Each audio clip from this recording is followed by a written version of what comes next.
Welcome into a Monday edition of Beyond the Arc. I'm John Gonzalez alongside our NBA insider, Bill Reiter. Bill, how was your weekend? Weekend was good. So I'm from Dubuque, Iowa, a city I have not been to in 15 years. And Okay. three of my high school buddies, one I haven't seen in 20 years, came out to LA because Iowa was playing at the Rose Bowl. So I had a crazy sort of old home week. They were telling me stories about me that I can't even remember from high school and college. Yeah. Did you go to the Rose Bowl? I did not go. So I did not go. I actually worked that night, but I did go out with the boys on Saturday night. And I'm not 22 anymore, by the way. Just breaking news. No, those nights catch up with you. You still feeling it? Look at you, though. Bright-eyed, bushy-tailed. You're ready to go. Ready. He's ready to go. All right, later in the show, we're going to discuss some things that are on our radar that happened from the weekend. We'll call it Weekend Radar, a new segment that we're going to do here. Pretty self-explanatory. And all kinds of things that we'll discuss, from Joker and the Nuggets figuring it out to Point LeBron. We'll get into that in a little bit. But first, we got to start with injuries, Bill, because it was a brutal weekend for injuries in the NBA. 4 different injuries to major superstars: Chet, Kevin Durant, Zion Williamson, and Ja, all going to miss a certain amount of time here. We'll start with Chet. That's the latest one that happened. He has a hip fracture. He's going to be out at least 2 months, Bill, probably reevaluated in 2 months. Yeah. Reevaluated in 2 months. More info in 2 months. Fractured hip. This sucks because any number of reasons. OKC was flying. Chet has looked excellent this season. I was excited for him to really take the leap. It looked like he was doing that, and now he's going to be out for a while. What was your takeaway from this one? I mean, on Friday's show, Brad Bakken lost his damn mind, and basically made the case that Wemby sucks and Chet is better. He didn't make the case that Wemby sucks, but he came pretty close. But sure. He definitely made. I love Brad. He's a beautiful mess. But he did make the case.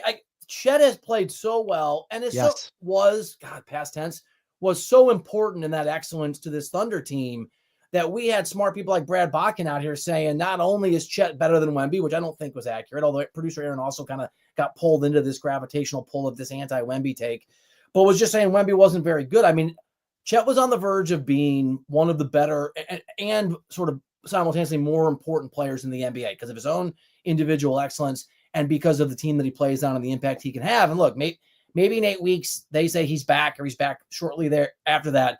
It just reinforces the worry about Chet that we've all had about Wemby, but hasn't really come to fruition. And that is, can you be durable? Can you be healthy?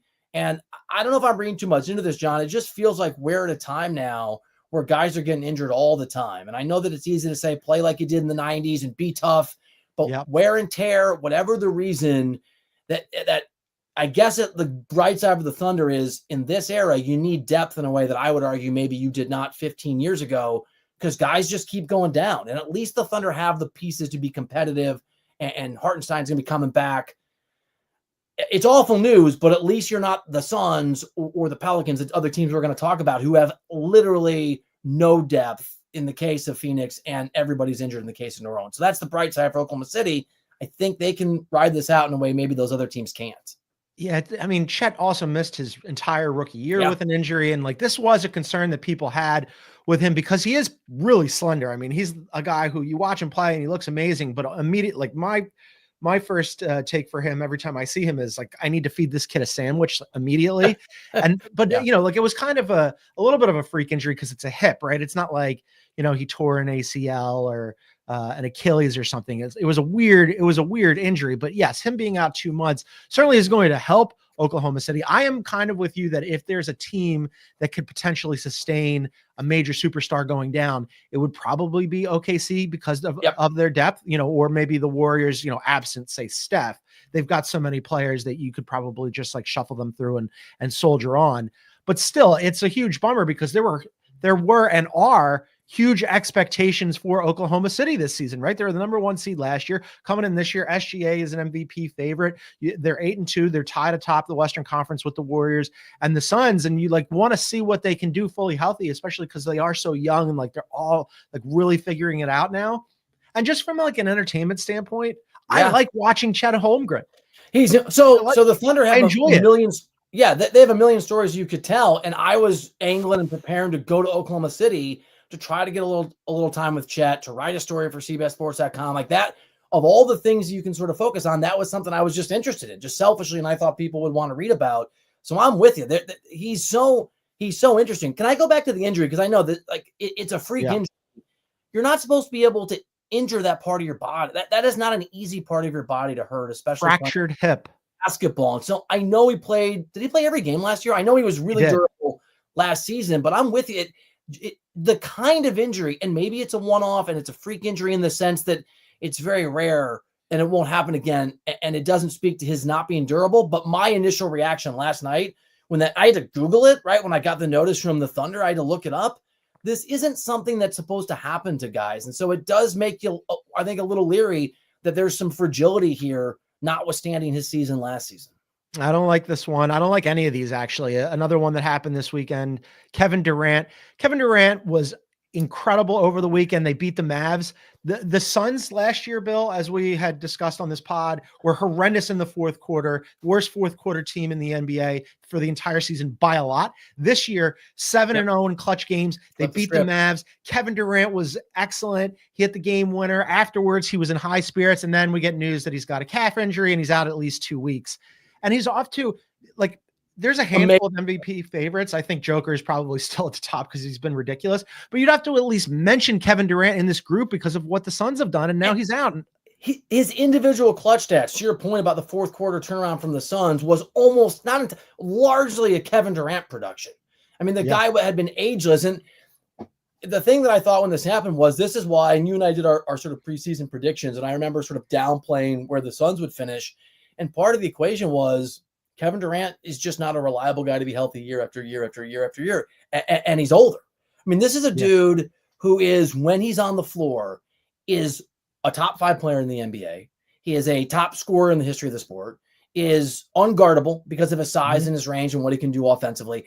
And he is able, unlike some other guys who have amazing skills, to hit those big shots. And producer Aaron put it in there. He was 10 of 11 on field goal shots in clutch situations at the end of these games for the Suns. And so it just reinforces to me why Phoenix is such a hard team to bet on and believe in, not because they're not capable of doing what they did at the start of the year if they're healthy. You just have to factor in the likelihood that they're not going to be able to keep all 3 of these guys. Beal had a really nice game, but Beal's been interesting this year in that he's kind of figured out what his role is supposed to be on this team. But if you're a Suns fan or the Suns, this couldn't come at a worse time, right? Like they're through the first 10 games, they're 8-2. They lost last night. It was their first loss at home in Phoenix to the Kings without Kevin Durant, notably, right? But prior to that, 8-1, best start since 2009. You go, oh, everything we thought that they could be last year, where they just really didn't live up to expectations and were a first round out against Minnesota. They come in this season and you're like, oh, now I get it. This is what they were talking about. This is the way that they wanted to play. Budenholzer, I thought Vogel got way too much blame last night, but Budenholzer obviously has figured out a way to use these guys. The offense has been really good. Kevin Durant has been really good. On nights when Devin Booker isn't scoring, he's been a really good facilitator. Tyus Jones has come in and Tyus Jones was outstanding. Yeah, the point guard problem. To what we were talking about OKC, thinking okay, they might have the depth to sustain this. It's only 2 weeks in theory that Kevin Durant's going to be out, but do the Suns have the depth? And also, Western Conference is really, really rough. And let me throw in your great points. Let me give you a third one. Calf injuries with Kevin Durant are worrisome. They can linger. They've led to other injuries. He's obviously older, not younger. It's interesting because I was thinking over the weekend on Friday about what you and I would talk about. And I was thinking about pitching. Maybe we should do an apology segment. And I was going to apologize to Matt Ishbia and just be like, look, my bad. Might have called you an idiot. I'm the idiot. You knew what you were doing. And then the lightning strikes again on Kevin Durant and the calf. And so this is so if the Thunder are the team that can sort of withstand this injury onslaught that we're talking about, I think Phoenix is a team where it's a question mark, because if he's out for 2 weeks and they can win some games and maybe Booker can go sort of that hero level for a few games and just tread water, be fine. And Durant's back and they can get back to what they were doing. We'll forget about this come March. I just injured this early in the season on a calf injury. Makes me worried more about the next 7 months after he comes back and not even as much about the next 2 weeks, because there's a history here for him in particular, that injury leading to other problems. Yeah, we saw what happened in 2019, right? Where he comes back for the finals and we think, okay, this is going to be good. Kevin Durant is going to be a free agent in the offseason, and we'll see what happens. And he comes back and he blows out his Achilles, and then, you know, he has to take a gap year. Then he washes up in Brooklyn and like changed the whole trajectory of his career. It's terrible. I don't like it for the Suns. Luckily, it's only a couple of weeks. One I super don't like that is out indefinitely is Zion, who's got a hamstring injury. And the Pelicans, Bill, this is I think they're absolutely cooked. DeJounte Murray's out, Herb Jones is out, CJ McCollum's out. Jordan Hawkins, they bring him off the bench. They're like, okay, you're just going to cook for a while. He goes down. They're just about to get Trey Murphy back. Not a moment too soon. Trey but Murphy was hurt. They're 3-7, second to last in the Western Conference. Zion can't stay healthy. This Pelicans team that like we had a lot of promise and hope for, I think they're done. I think they're done too. And I thought they were a top 4 capable team if they could. It's like we're gonna have to start having this conversation about by the way, about not just health, but and I don't know if it's the correlation is fair, but there are plenty of people I've talked to in the last 36 hours by text and a couple by phone who are saying the league making guys play. I don't know if this is a fair perspective, but a perspective out there is basically the league pushing this idea of you have to play, you're going to be fine, play national televised games, the threshold for awards. There's some conversation that, hey, this is the consequence, and why don't you trust this is what you asked for? This is what you asked for. And in New Orleans' case, you're right. I learned the hard way when I covered the Heat the first year as a very aggressive beat columnist. Maybe don't make broad proclamations in November or December because it's a long season, right? Fair. But I am with you in, I think the combination of everybody being hurt, DeJounte Murray and Zion being so important and out, the fact that Zion is always injured, and the fact that, to your point earlier, the West is so crowded that there's no, outside of Portland and Utah are the only bad teams on the sort of barring injuries in the Western Conference. Every other team is competitive most nights and can make a run or can get things right. Even a team like Houston, right, who's been a little underwhelming. I'm with you. I think New Orleans is they're cooked, and it's so unfair. It is so unfair. It's a bummer because I was excited to see what this team would look like when fully healthy, and now they're like not only fully healthy, but they're a mash unit out there. I mean, like they're just the walking wounded. They need way more from Brandon Ingram. Way more right now. I mean, Brandon Ingram, I expected, okay, like all these guys go down. It's Brandon Ingram's moment to shine, right? He had a down season last year. He wanted a contract. He didn't get paid. He's basically in a contract year this season. He had 11 points on 12 shots versus the Magic. Not good enough. Brandon Ingram, now's your time. So I have no reporting on this. And this is just sort of me watching from a distance. He looks miserable. He looks like he doesn't want to be there. And there's, to your point about the contract and some drama, and maybe there wasn't the market for him that people thought there might be. And if you're going to blow this thing up, right, and I don't know what they're going to do in New Orleans, but if you're going to make some major adjustments, you also want Ingram to play well on the off chance that he's so good that somebody at the trade deadline says, all right, let's spend more than we might because there's some help there. Everything about what this organization is going through is a disaster. And I don't think any of it's, look, I think I've been hard on David Griffin, and probably wrongly so. Like, I think he actually built a team that could have been really interesting. I do too. And he's gotten screwed on bad luck. He did the right things when a lot of us thought he didn't, the GM, and he has gotten totally screwed on just the fact that sometimes the fates go against you. The basketball gods hate you. Well, fully healthy, this could have been a really interesting team. Now they're not only not fully healthy, but the one guy that you might think of as a trade chip, Brandon Ingram, isn't playing well, and I don't know what his value would be. Last one for you, John Morant. This one's rough. He also has a hip injury. It's basically a dislocated hip, but without like it being too bad. He's week to week here. He took a nasty spill versus the Lakers. I watched that game. I saw it happen in real time. He went up for the business end of an alley-oop, and he just landed on his hip. Like, it was a bad idea. And this is what I've mentioned this multiple times. I love watching Ja play because he's so dynamic. He's hyper athletic. He makes these plays that, like, basically he's one of one. Nobody else can do. But I watched him go up for that alley-oop, Bill, and there was a Lakers defender sort of like pushing him away from the basket. And I was like, don't do it. Don't do it. Don't try to throw this down. And he tried to throw it down anyway and sure enough, like, the Laker player moved out of his way. I don't remember who the defender was, and he came straight down on his hip, and that was it. So now week to week for a team that Don't have Desmond Bane. Marcus Smart hasn't played, didn't play for much of the last season either. This is a bummer for the Grizz. Yeah, it's like deja vu all over again, right? Like Yogi Bear. I mean, here we go again. And I love John Morant. Me too. As a player, he is as fragile as Zion. Like he is, or if you include some of his shenanigans, he has been as unreliable to be on the floor as any major star in the NBA. I mean, it's a mixed bag. I'm so bummed because I was gonna go to the Lakers. The Grizz and the Lakers hate each other. It's such a great rivalry. We don't have enough of this. The Grizz, we're both here in LA. They're in town Wednesday against the Lakers. And it's just like that is lost. And it's a microcosm for how much fun and how good the Memphis Grizzlies are for the NBA, because they are a contender. They're a surprise contender when Ja's playing. Even without Bane, they were really fun and really interesting. He comes back and they're really dynamic. But if there's no John Morant, and you said it's not like he's out for 3 months, but if he continues to be injury prone this year, Memphis isn't good enough.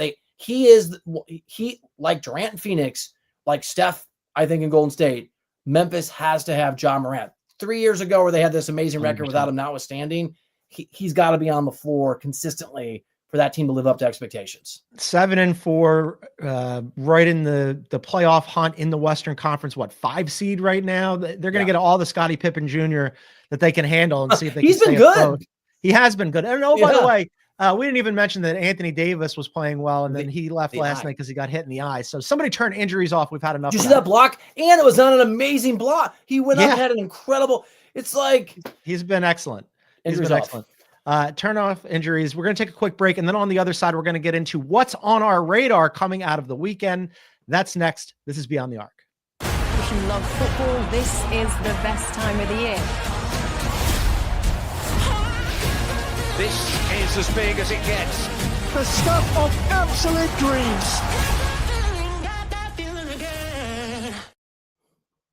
All right, welcome back to Beyond the Arc. John Gonzalez and Bill Reiter. Reminder that you can find us wherever you get your favorite podcasts. Please download, subscribe, and leave a review. And if you're listening to us on Spotify, you can leave us a comment on this episode. Just look below the play button on the Spotify app in full screen mode, and you can tell us what you think of the show or leave us a question. Weekend radar, Bill. Pretty self-explanatory new segment that we're going to do. What's on our radar coming out of the weekend? You go first. All right, full disclosure, and John, you know this because you're also a writer. We are very focused on the things we write, whether we get them right or get them wrong. So I've got one that I've gotten right and one that I've gotten wrong in the last week that I've written. So that's what's on my. I'll start with the one I got right. So I wrote about Giannis, basically the expectation, hope that he can force his way out. Despite Bobby Marks basically saying it's not true. Brian Winters has confirmed it. Howard Beck has confirmed it.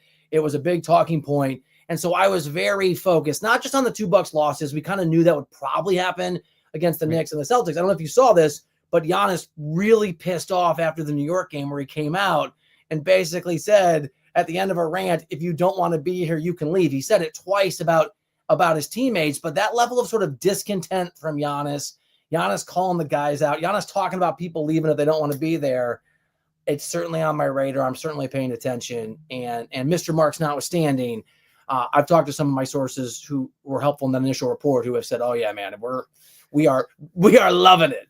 How can you not think that eventually he would want out, right? I mean, he's in his prime, players in their prime who are still in the MVP conversation on teams that are at the back end of a bad Eastern Conference. What are they, 2-8?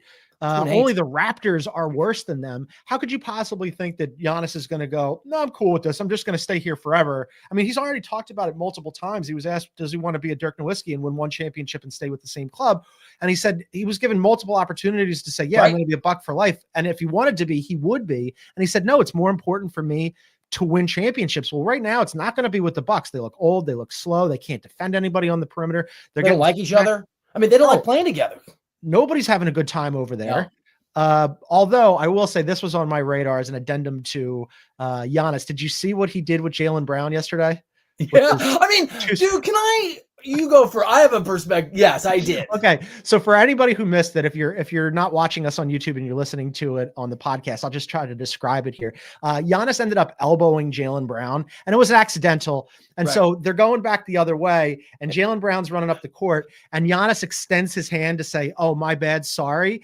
And when Jaylen Brown goes to shake his hand, Giannis pulls it away and does the psych move and puts his hand over his hair, and I laughed my ass off. It was so My funny. 12-year-old does that. Yes. So much. We had to tell him to stop. It was But, good. like, That was the best Jaylen moment of the Brown- Bucks season. Jaylen Brown calling him what was it? You're a child? Dude, like, relax, relax, man. And then Giannis's retort to that was, I like hanging out with children. They're fun or something. I mean, It was very funny. If I was Jaylen Brown, I would have just laughed. I mean, like Jaylen didn't laugh. He was He did very not sensitive. laugh. That was the only positive, funny thing about the Bucks season so far. Everything else has been funny in a really bad way. I mean, I know we're treading old ground, but if you're Adrian Griffin, wherever you are, I mean, you're just like, these guys fired me. I don't remember what his 30-12, whatever his record was. I mean, they were winning basketball games when they brought Doc in. 30-13. Yeah. So I was close to 30-12. 30-13. They had the best offense, I think, 1 or 2 in offensive rating when he got fired. Right. And then everything cratered. Am I up next? I'm going to do one. Okay. I'm going to do an obvious one. I'm going to do the Cavs. The Cavs are, I mean, we've said it multiple times. Like at first, beginning of the season, I was like, I need to see a little bit more. And then like within a week and a half, I was like, wow, this offense is really legit. They're 11-0, best start in franchise history. Their offensive rating, Bill, is right around what the Celtics did last season when they set an NBA record. They crushed the Warriors, put up 83 points in the first half, a Warriors team that is incredible defensively. That was the Warriors' first road loss. And the Warriors are on a heater right now. I mean, they just, they beat the Celtics and they beat OKC and they lose to the Cavs. So that tells you like how good this Cavs team is. First in offensive rating, like, look, I still think the Celtics are the best team in the Eastern Conference, but I'm starting to believe that the Cavs could give them a run for their money. Kenny Atkinson, man. So I'll ask him. I think you've answered it, but usually GMs, writers like you and I, people in the NBA will tell you need 20 to 25 games to say, okay, I have a big enough sample size at the start of the season to sort of know what I know.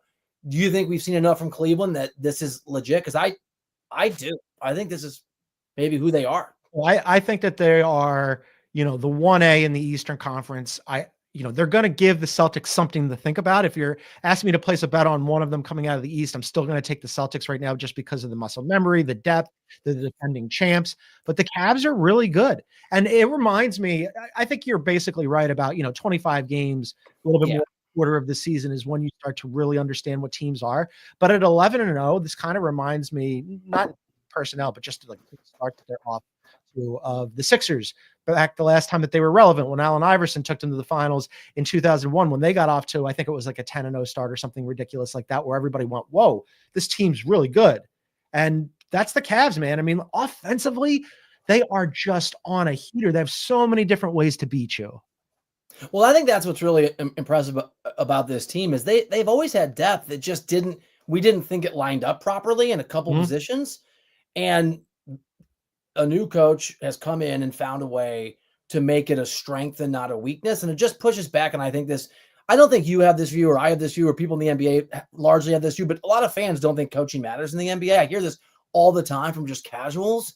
No, man, like who's running your offense, what the plan is, how you manage those guys, how you use it's really significant. And Cleveland, with all respect to the guys that have been there before, post LeBron certainly, have finally gotten the right coach to take this roster that Kobe Altman has done. I mean, Kobe Altman, I think, who's the GM, doesn't get enough credit. He took that job over when David Griffin basically left. He was really young for the gig. It was post LeBron. He got a DUI a year ago, and so was under some pressure a year ago. Obviously a mistake. And after that, under an owner that is not easy to manage up with. That is not an easy organization to succeed in because that owner interferes. He's done a pretty great job putting together this roster in Cleveland, Ohio. And now the right coach comes in. He's an executive of the year candidate right now. Executive of the year candidate, coach of the year candidate. I was convinced that the Garland Mitchell thing wasn't going to work and they just have to stagger those guys. And now all of a sudden, not only are they not staggering them, but when they're on the floor together, they're basically unbeatable. Darius Garland has been incredible. He had a bad season last year. This year, he is every bit as good as you could have ever hoped for. He was even asked about it. He's like, yeah, I'm not going to lie. I've been playing pretty good. I mean, like he's just an offensive supernova. So yeah, the Cavs are legit. Give me another one. All right. So this is what I got wrong writing. So I went to Clippers Sixers last week, and I know a bunch of people in the Sixers. Bless your heart. And I just thought, you know what? Like, I was like, Embiid's going to come back. I was in the locker room, right? Or you're like, this is why you shouldn't report on vibes. And I'm talking to the guy, and everyone's in a great mood. I'm like, this is a pretty happy team for a team that I don't even know what they were at the time, 2-6 or whatever. So I wrote from that game, they're going to be fine. Everything's fine. It's going to be okay. Paul George is going to get the rust off. Embiid's going to come. And they are. I know that Embiid is not back yet, and he will be, tomorrow? They Tuesday. Are awful. They barely beat the Hornets. I mean, my God. So I have a story out there that basically is like, hi, I'm an idiot by Bill Reiter. It's the Sixers. And I was writing it. I said, maybe you should listen to John. John's always saying, don't fall for I fell for the Sixers okie dokie. I am welcome. Our support group meets every week. We have donuts and coffee. Yeah, man, they're not good. And now Tyrese Maxey is out for several weeks with a hamstring injury, and that wasn't good either. This was on my radar too. They're in trouble, man. 2-7, barely beat the Hornets. They can't score, Bill. They're the second worst passing team in the NBA. They're 26 in net rating. Caleb Martin, the newest guy to come to Philadelphia and forget how to shoot in a long, long, long list of people who come to Philadelphia and forget how to shoot. Andre Drummond, who everybody was like, he's going to be an awesome backup big, and he'll suck up minutes while Embiid is out. He's been bad. He's awful. He's been bad. You texted me and said, like, how many new players do they have? And we went through the roster together, 11 new guys. Well, under the best circumstances, figuring 11 new guys how to play with each other is going to take some time. This is the worst of circumstances. They've had injuries. They've had investigations. Embiid is not out there.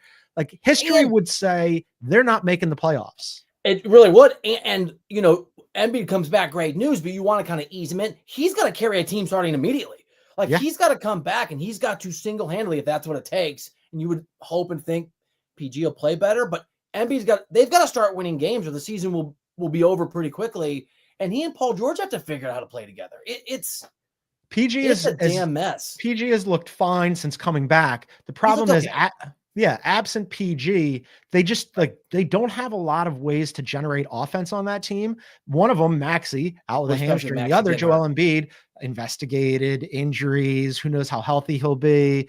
At 2-7, even in the Eastern Conference, like only 12 teams have made the playoffs when they've started 1-6, even, right, in NBA history. So they got a lot. They dig themselves a big hole here, and they have a big one to climb out of. I don't like it.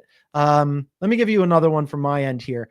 So Point LeBron has been a revelation, and they kind of stumbled into it because JJ Redick got into it with D'Lo, and he was like, you're not giving any energy. You're not giving any effort. LeBron's 39 years old. He's the only one who's trying. I'm putting you on the bench. I'm bringing in Cam Reddish, who in the opening game didn't get any run because they decided to give a couple minutes to Bronny James for the sideshow, right?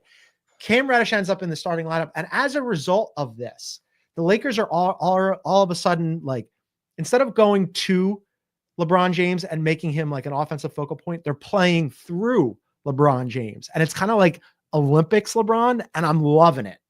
It's such a go back to the future moment, because this is what year did LeBron, I'm trying to remember, what year LeBron went back to Cleveland? Was it 2015? Does that sound right? Whatever. Yeah. His first year, I think it was the 14-15 year, that Cleveland team started really, really badly. And they ran the offense through Kyrie. And then in January, exactly what we were talking about, the Cavs, and they were under 500 at one point in January. I mean, like deep into the season. And then they ran the offense through LeBron, and it was magical and it was amazing. And so like this has been something I've heard people talk about. Maybe he's 39, he's 40 in December. Can he take the wear and tear of the offense running through him? I mean, is this a reliable? Because one of my takeaways was 10 games into the JJ era, right? I don't know enough to make an assessment on JJ Redick. I think it's going to work, but going at D'Lo, slam, he's pissed off all the time. It's pretty early to be Greg Popoviching 10 games into your NBA coaching career. I've made this joke. I'm going to make it again. He's aging in president years. Like, he's so grumpy. He was having a great time, like being a podcaster and being on TV and like just being generally affable and good at media stuff. And now all of a sudden, like, he is kind of grumpy. But I think that he did kind of stumble into something here with Point LeBron, who, you know, the caveat is he's got back-to-back triple doubles. Those triple doubles came against the Sixers and the Raptors, two of the worst teams in the Eastern Conference. But are you a Ted Lasso guy at all? Huge Ted Lasso guy. Okay. So in the second season, or the most recent season, whichever season this was, Jamie Tart, you know, who previously like was a forward, and they're just like, he's just a scoring guy. He goes, I'm going to do a bad Jamie Tart. He goes, we got to stop playing through me or stop playing, going to me and start playing through me. And that's like basically, thank you. What they're doing with LeBron here. It's like, oh, he's going to take a step back, maybe a little bit in terms of like score first and just facilitate. And it just like everything he was doing with the Olympic team, where he was just orchestrating. He's doing the Joker bit. You go here, you move here. I'm going to slowly back you in, and then I'm going to move the ball around. It's like his, not to say that LeBron would ever need to impersonate anybody else, but it's like, it's given super Joker vibes. I mean, look, the dude is one of the best passers in the history of the game. Yeah. Period. Without having to talk about the position he sometimes plays and how big he is. I mean, the guy's one of the best facilitators in the history of the sport. It can work. And again, we've seen this before that first year in Cleveland when things weren't going well. And you're right. They've stumbled back onto something. It makes sense. It can work. And I know that the eye thing for Anthony Davis is not a hamstring. It's not a calf injury. It's not. But it's a reminder. There's no pirate patch. There's no one to facilitate with. It doesn't work. Austin Reeves isn't going to be whatever. What is he? Half a star if you don't have Anthony Davis on the floor. Well, I mean, so you can run through LeBron, but you have to have AD. He's got to stay healthy. By the way, it also kind of solves another problem where their bench unit wasn't good enough, didn't score enough, and now you've got D'Angelo Russell coming off the bench to kind of boost your offense. And it's like, wait a minute. I don't think Cam Reddish is the answer as the how long can you start Cam Reddish and be a team that the top 16? That's a problem. I would say not many games. That's a problem. But but having LeBron as the main guy on the first unit or running through him, and then having D'Lo coming off the second unit does solve two problems. So let's take another break, and then we'll continue with our weekend radar on the other side. This is Beyond the Arc. Today, with the support of the NFL, a new playbook is being written. The National Gay Flag Football League provides inclusive play for over 4,000 LGBTQ+ players and allies. Here is a home with no penalty for being you. All right, welcome back to Beyond the Arc. Just a reminder, in addition to being a podcast, you can also find us on YouTube. We are live Monday through Friday at noon Eastern. You can find us at Beyond the Arc CBS. Please hit the like button, leave a comment, and subscribe.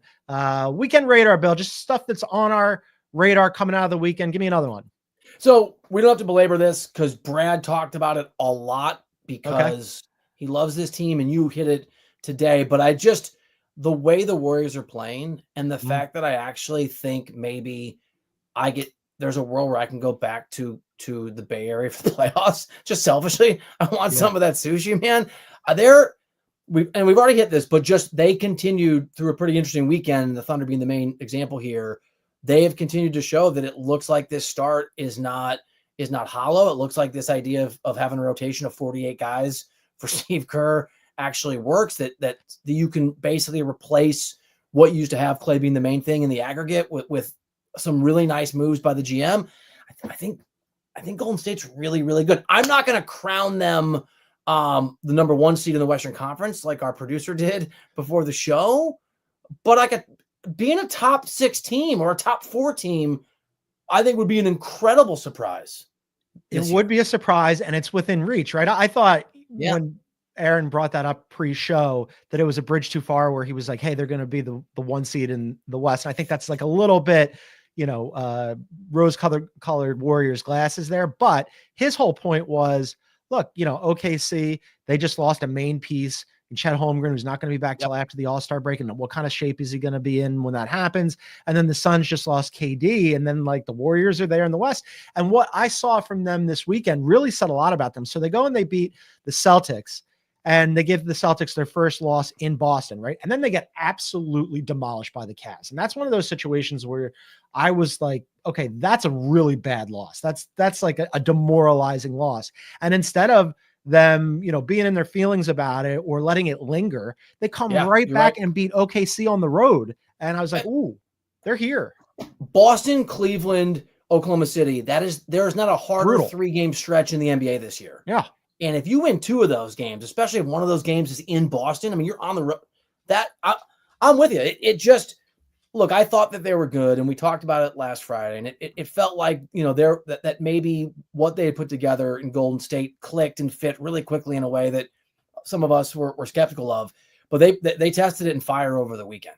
And you're right, bouncing back from getting your ass kicked against Cleveland, a really good Cavs team, as you talked about, it just says something. They are legit, and I think they're the biggest surprise to me, maybe at least in a good way, in the NBA this year. As much as like the Suns before Durant got hurt were really surprising and interesting, it sort of was like, okay, this is what I thought I'd see last year.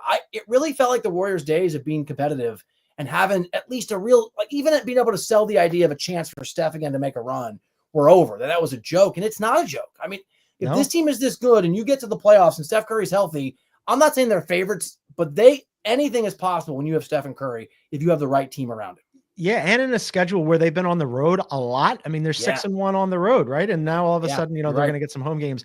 Another team that I think has sort of figured out what they're doing here, the Nugs. The Nugs we had buried. Yep. And now all of a sudden you look up, Bill, and they're 7-3. Jamal Murray is back. He had 28 versus the Heat. Michael Porter Jr., you and I were both calling for more from Michael Porter Jr. Well, guess what? He had 21 versus the Heat, and more especially and specifically from distance, 5 of 10 from 3 in that game. He was 6 of 10 against OKC from deep, and then 3 of 10 against the Raps. So 10 3-pointers in each of his last 3 games. That's exactly where he needs to be for a team that can be that guy. Shooting challenged. They need him to be. He is talented, and I don't know if he'll get it because Joker's the MVP so far. And that's the other, it's absolutely, it's sort of like you took it for granted during Steph's run. We took it for granted during LeBron's run. I'm gonna go back to my childhood. I took it for granted during Mike's run as a Jordan, as a kid, like Chicago and Iowa. It's easy to just take for granted what he's doing, but it's not normal, the level that he is playing at, historically speaking. And I probably shouldn't have slept on with Denver, because if you've got him, you've got the ability to win games you shouldn't. And there's always the world where Jamal or Michael Porter Jr. kick on, which we've seen certainly in the playoffs with Jamal Murray, not really with MPJ. So you're Denver, right, kind of where we thought maybe they should have been. Denver 7-3, like they stumbled coming out of the gate, and I think rightly so. We looked at that and went, okay, this is kind of problematic because KCP leaves, it goes to Orlando, and that bench, you bring in Christian Brown, who's been really good for them in the starting lineup, but that bench all of a sudden, like it was a problem last year, and I don't think it was incorrect for us to look at Julian Strawther and Peyton Watson and Russ and go, but then we forgot that Joker is the best player on the planet, and I talked a little bit about this with Sam Quinn last week, and you and I have mentioned it too. He is the MVP. And at this point, we're going to be looking for reasons for him not to be, right? It's like, if it's just on the merits, he's the guy and the race is probably over. I mean, it's not going to be Embiid. It doesn't look like it's going to be Anthony Edwards. We'll talk about the Knicks here in a sec, because that's my last one. But if the Knicks are a little underwhelming, it's not going to be Jalen Brunson. Who am I forgetting? It's not going to be SGA. Oklahoma City. The Thunder kind of fall back a little bit because Chet's out for a while. Even could have been KD, could have been AD. Right? KD's injury. I mean, I guess Luka's out there, right? I mean, Doncic is out there. Yeah. You're gonna have to remind me when I vote that I have to not look at past awards, because it is the human psychology of not being wowed by something that's amazing because you've seen it a million times is a real thing. So just keep me on the straight. You and I will discuss it when we do our MVP conversations later in the show. Maybe Steph could be in the conversation, although I'm not sure, like minutes wise, is he going to get like the counting stats enough to do that? And then Giannis, you're not going to have producer Aaron Stone Giannis out there. You're not going to have a 2-8, brutal bad Bucks team with a MVP. Give me another one. All right, here's the last one I have. It's on my radar in the sense that I have been worried about the Knicks and just sort of the general level of play. And this maybe is going to be chalked up to what you discussed with Denver, which is sometimes teams come out and they're just a little slow out of the gate. And maybe adding Cat takes some time because Cat is having good individual games. They're just New York's not very, very good. I mean, you watch them play and they're just, they're missing something. They sit at 4-5. They lost over the weekend. I don't have a take on this. I don't have an overarching sort of perspective because 9-10 games is not enough time to make a serious sort of judgment about a team. But you and I discussed this, and I had sources who told me that one of two things were going to happen with Karl-Anthony Towns. That he was going to basically buy into the Knicks way of doing things. That, by the way, that includes effort. That includes defensive effort. Like, certainly you thought maybe some of the Knicks' defensive excellence could make up for what Karl-Anthony Towns, his deficiencies there. But you still have to put in the effort, and he just doesn't look that interested on that side of the ball. Or the other, right? Like, more the other thing was going to happen, where Cat was going to be Cat, and it was going to be the same story it always is. He's an individually remarkable talent. He has some really great games. I don't know yet, but I'm worried that maybe Cat was a mistake. And I'll say this too. I had somebody mention this to me. And I hadn't thought of this after that story I wrote about Giannis. Giannis wants to go, I was told, to Brooklyn or Miami. The betting odds came out where he's most likely to show up. It's the Nets. If you don't trade for Cat in the offseason, and Giannis eventually says, "Get me out of here," there's a world where New York could have gone the Knicks and gotten Giannis, which would have been a much maybe nicer fit than Cat. So I think New York's under the radar because of all the drama with Philly sucks, no offense, and Milwaukee sucks so far. And I just think things are not looking good in the Cat experiment. It's early, but I'm paying a lot of attention. 4-4 positive point differential. I think like in the Eastern Conference, they're at least in position where they could potentially make a little bit of a run if they figure it out. Offensively, he's been really good. Yes. Defensively, he's been terrible. He's been now. The problem is he's playing center, and I think last year we saw what happens when you have a defensive player of the year alongside Cat. It really kind of covers up some of his defensive deficiencies, right? And like Minnesota, when they traded for Rudy Gobert, a lot of us went, what are they doing? How's that going to work? Well, obviously they were onto something there where they looked at it and said, look, we don't want Cat to play center. We want him to play face up power forward and just shoot. And we'll have a guy who can really help with some of his deficiencies. Well, this year, when you don't have Mitchell Robinson alongside Karl-Anthony Towns, and you've got Karl-Anthony Towns guarding the rim, producer Aaron says he's giving up 80% or so field goal percentage at the rim, which is by far the worst in the NBA. I mean, everybody is scoring on him at the rim. And so like offensively, I think he's been everything that they've hoped for. Defensively, it's way worse than I would have expected because I like the rest of the team defensively should be good. It's just not enough to help him. I was looking at second in offensive rating, 23rd in defensive rating. You know what that is? That's Adrian Griffin's Bucks when he got fired at 30-13. I mean, so, but you're right. Like, it's not I have no proclamation or perspective. It's just, they win 5 games in a row or they win 7 of 8, right? And the whole narrative changes. It's early. It is still early. It is, especially for that team and integrate a new star. But I think it's worth keeping an eye on. Worth keeping an eye on. All right, last one, also worth keeping an eye on. And this is really more a question that I wanted to see what you thought of this. So last year with the Wolves, best defensive team in the NBA, number 1. Offensively, middle of the pack. I believe they were 16th. This year, Bill, the Wolves offense is 5th in the NBA. And they were, I don't know if you caught any of the Bulls game on Friday, but they were down 5 with 9 minutes left. And I'm like, this is not good. They scored 30 points in the final 9 minutes. I could not believe my eyes. I went back and looked because I saw the box score first, and then I was rewatching the game, and I'm like, when did they go on a run? And they didn't go on the run until 9 minutes left, and they got super, super hot. Are you buying the Wolves being the 5th best offense in the NBA? I did not see that game. I was at a game. So no, is the short answer. I'm such a Julius Randle skeptic, right? But I suppose that me too. They have an outstanding coach. I do think Anthony Edwards is one of the next great players in the NBA, and so superstar at that level emerging, and a really good coach. Maybe they can make it work. Maybe I'm wrong on Julius Randle. Maybe as one of my radio colleagues once said, and we've mocked several times, what do you call him? The next Chris Bosh? Maybe he's the next. Maybe Julius is the next something. I don't know. I don't. I think it's way too early. But I would like to be wrong because, as we've talked about, Anthony Edwards is a lot of fun to watch. I'd love to see him on a good enough team to make a finals. And just bombing away from deep. averaging 13 threes per game, and he's hitting 45% of them, which is absolutely ridiculous. But that's the thing. It's just not. I don't think that's actually technically sustainable. It's just really interesting how they've kind of flipped, because now they're 5th in offense and 11th in defense, and that was really yeah, it is. And they're such a fun watch. I mean, I am, as you are, a Julius Randle skeptic, but I do love watching the Wolves. I find myself landing on them in League Pass like pretty much every night that they play, just because they're just like really entertaining. They're fun. That's also a team that could win the West because of some of the injuries to some other teams. I mean, we talk about the Warriors having an advantage with these guys going down, but if Chet's injury turns out to be, 2 months is already a long time, right? If 8 weeks from now we check in and he's out longer, if Durant starts to be hurt, Minnesota's a team that could also take advantage of that and be atop the Western Conference easily. Let's do team of the night real quick, and then we'll get out of here. Who do you have from last night? I'm gonna lean into producer Aaron last week said sort of go off the board.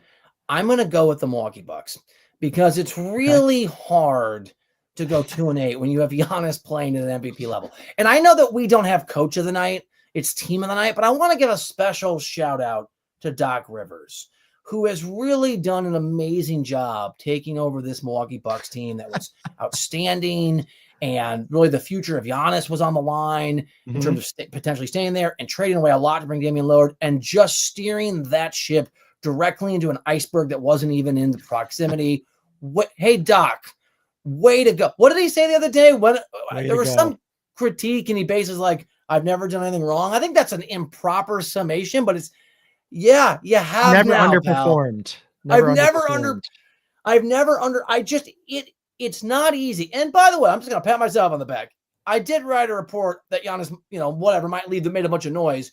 What a response from Doc Rivers' team, right? This comes out, people are talking about it, and Doc Rivers like, you think we're bad? Hold my beer. Let's just go and get so humiliated that Giannis comes out after the Knicks game and just talks about the fact that if people don't want to be here, they should leave. Then a few days later, Jaylen Brown is so comfortable mocking Giannis Antetokounmpo because they're not afraid of that team at all, that when Giannis won't give him a high five, he calls him a child.